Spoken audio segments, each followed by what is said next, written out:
آپ صلی اللہ علیہ وسلم نے فرمایا کہ لا ایمان لمن لا امانۃ لہ ولا دین لمن لا عہد لہ، ایسے بندے کا کوئی ایمان نہیں کہ جو وعدے کا خیال نہیں رکھتا، جو وعدے کی پاسداری نہیں کرتا، ایسے بندے کا کوئی ایمان نہیں۔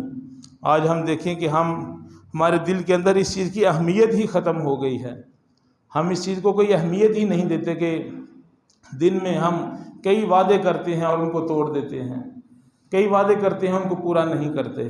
تو آپ صلی اللہ علیہ وسلم نے ارشاد فرمایا لا ایمان لمن لا عہد لہ، کہ ایسے بندے کا کوئی ایمان نہیں جو عہد کا خیال نہیں رکھتا، جو وعدے کا خیال نہیں رکھتا۔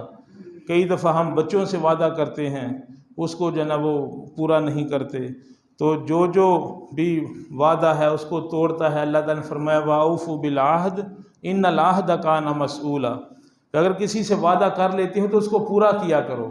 ان العہد کان مسئولا، وعدے کے بارے میں پوچھا جائے گا، وعدے کے بارے میں سوال ہوگا کہ جو دوسرے سے وعدہ کیا تھا اس کو کس حد تک پورا کیا، اس کو کہاں تک پایا، تکمیل تک پہنچایا۔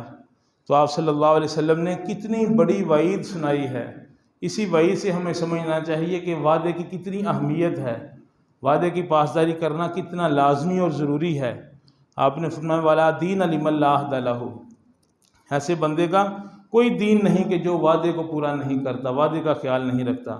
اور لا ایمان لمن لا امانۃ لہ، ایسے بندے کا بھی کوئی ایمان نہیں کہ جو امانت کا خیال نہیں رکھتا۔ آپ کے پاس کوئی امانت رکھتا ہے تو اس کی حفاظت کرنا یہ لازمی اور ضروری ہو جاتا ہے، اس امانت کو من و عن صحیح واپس کرنا یہ لازمی اور ضروری ہے۔